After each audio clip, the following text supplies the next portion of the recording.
So I'm having the great pleasure to be sitting here with a very, very special person for the network. This is Mr. Kari Valros, and he is the European ambassador of ONECOIN. So he is somebody who drives actually the network in Europe, be it the Scandinavian countries, Germany, UK, but also Russia and Kazakhstan, which are very important markets for us actually. So Kari, how have the last months been for you? Oh, where could I be? Where could I start? So first of all, I'm very happy to be here with you with the new fantastic office. But since I started my travel as an ambassador, it has been an amazing journey for me. I've been a kind of a rock star in this industry long time, but actually this is created me first time in my life to be a little bit humble, but absolutely honorable to have to work with the people, because I never seen so many happy people in my life ever. So wherever I arrive, people are happy and smiling and very polite, and it feels like a big family which is being created all around. So it's been an amazing experience so far. So I know you want to ask me some questions, but before we do this, I want to ask you one.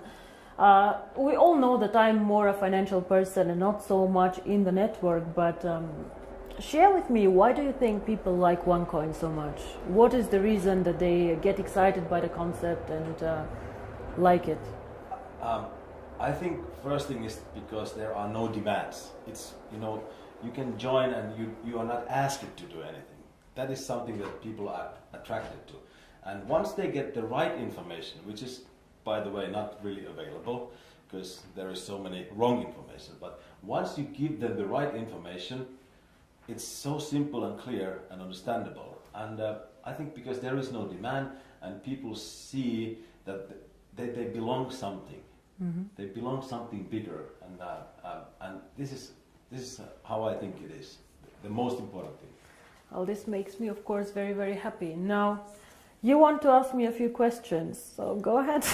Well, of course, I work basically in Europe and CIS. So, what Europe means to ONECOIN? Well, Kari, we started actually. ONECOIN was when we started. It was strongest in Hong Kong and in China. So we opened the first office in Hong Kong, and we received huge support from these markets. China is a very, very interesting country. They love innovations, they love cryptocurrency, and they supported us in the beginning very, very much. Then when I speak about cryptocurrency and the users of cryptocurrency, I believe the emerging markets will be the users actually of cryptocurrency, not so much Europe, because Europe is spoiled. If I want to send money from Bulgaria to Sweden, it's very fast, yeah? It goes really, really fast. Or the guys from Germany to UK. It is not that difficult, like, for example, from Singapore to India. But what for me is special about Europe is Europe normally are the earliest adopters to any technology. Very, very sophisticated people who understand innovation, who are the first ones trying it out. So whenever they get excited about something, it gets quite big actually in the world. All the iPhones and all this, they started in the US, but the Europeans also like this a lot. And I think the European market currently gives us huge support to roll out to the emerging markets. Even if they do not use the cryptocurrency so much, they practically enable all these people who will join later in Africa and in other markets to use ONECOIN. For example, let's say you hold 10,000 ONECOINs, and in 3 years you decide to sell a part of this. Your buyers most probably will come all from emerging markets, because these people, they do not want to buy the currency as an investment, they want to buy it as a payment system, as a carrier of value. So for example, maybe some Indian person will buy 100 ONECOINs from you in Singapore to be able to send this 100 ONECOINs to his wife in India. And this is why I think Europe is extremely important. You cannot build a global currency, fast, borderless payments without Europe. We are one of the most developed markets out there, and I have huge support here. A lot of the leaders come from Europe, and I think this is one of the most important markets that we have actually. All right, well, I'm working in an area that is pretty much known as a wealthy area. Europeans are a wealthy country, and also Russia, Kazakhstan, Ukraine, it's really wealthy countries. And they asked me the questions. Well, I know how I answer, but what is it? Because they are limiting the coin sales. So what is your answer to that? That why we are limiting the coin sales so drastically? I see. How they think that so your question somebody is, wants to sell more coins. So your question is, some of us mine coins and they go to the internal exchange, and some of us sell coins and buy coins. Yeah. So as ONECOIN, as I say, is 1 year old. First of all, it's not like Bitcoin. It is not a liquid market yet. So it means that there might be a day where we have a huge demand for coin sales or a huge demand for coin buying. And this is why we as a company always say buying and selling the coin should never be a reason why you join. The coin actually needs to be used. So we need to have some time, and I say always it's 3 to 5 years until we really manage to have a usability and a liquid market where you can do unlimited sales and buying actually on the market.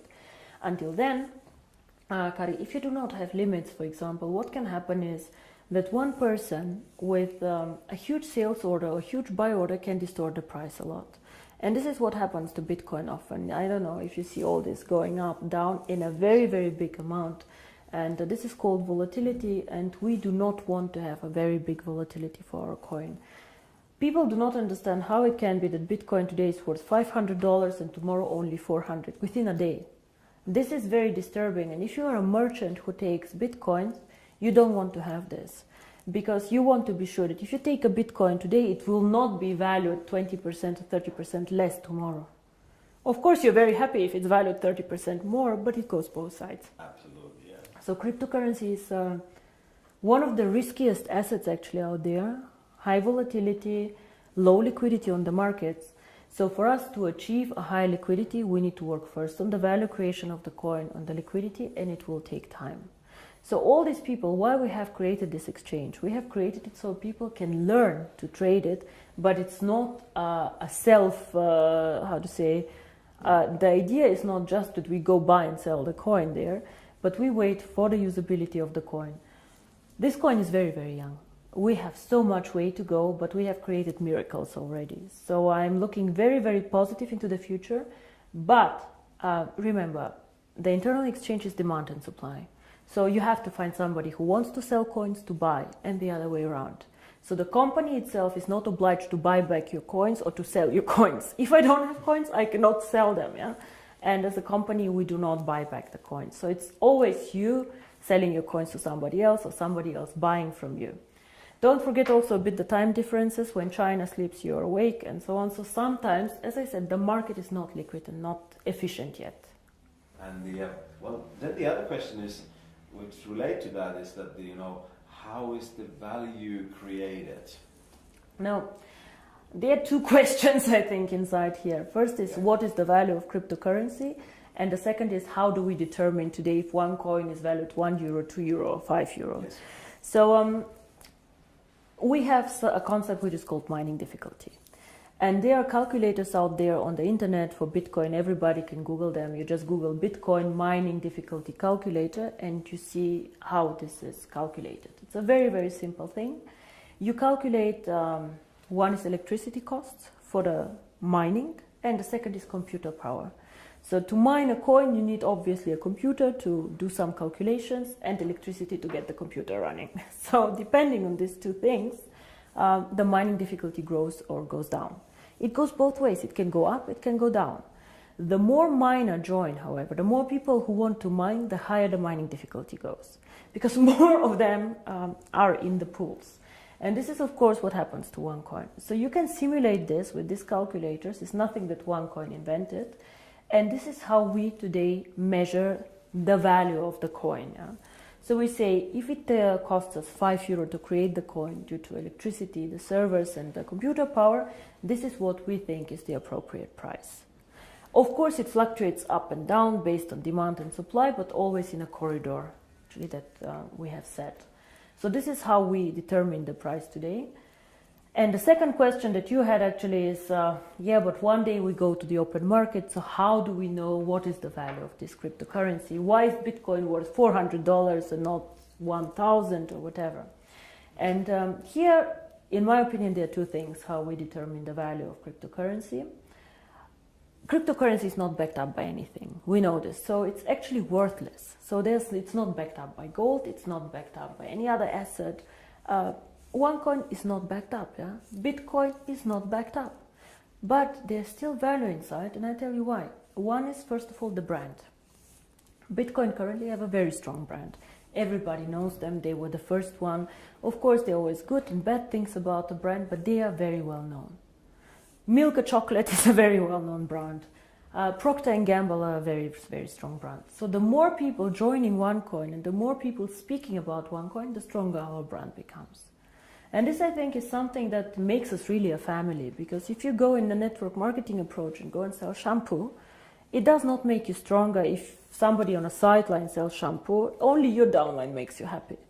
But here, if another team makes OneCoin popular out there, this makes also your coin stronger and your team stronger. And this is something very, very special about OneCoin, I think.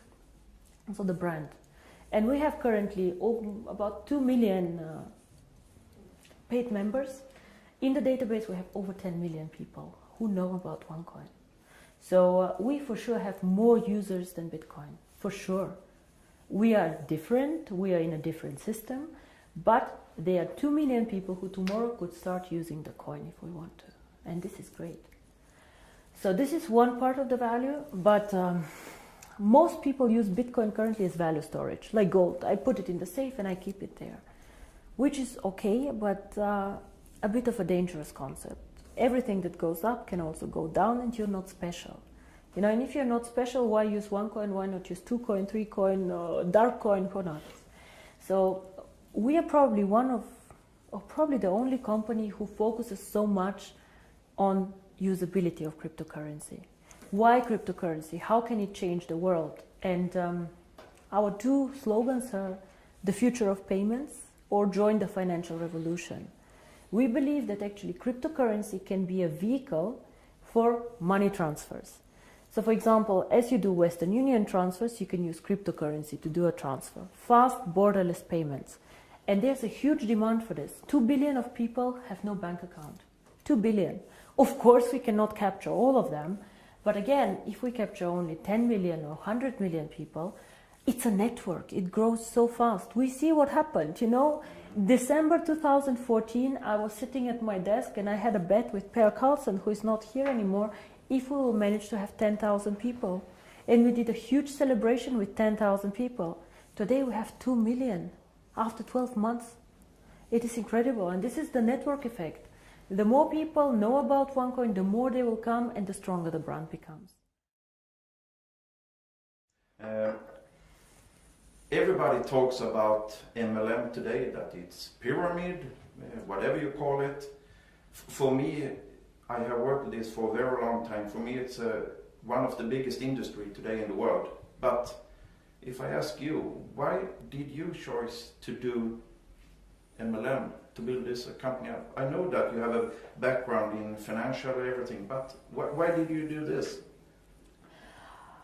It was not an easy decision, first of all, to do network marketing.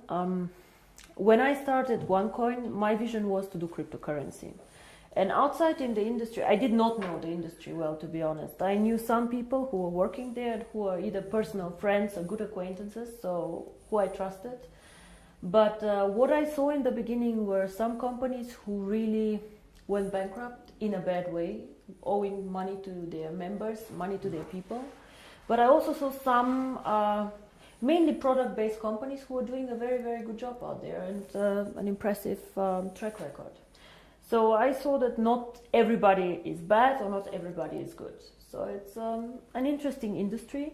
Why I chose it for my cryptocurrency? I believe that we as a cryptocurrency can be only successful if we have many users in a global network. And to be honest, I did not see a better distribution model for this. I did not see another way to attract people in to the cryptocurrency and these people to be spread out geographically so well. OneCoin can work only if it does cross-border payments. So if I have OneCoin only in China or only in Europe, it will not work well.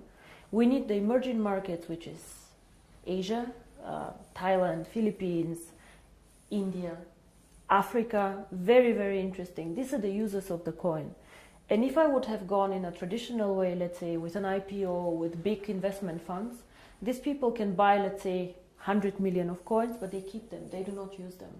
So for me, it was more important to get many, many users, even with a small investment sum or with a small sum that they want to participate with, but spread out geographically. And until now, I do not regret it. It's a very competitive industry.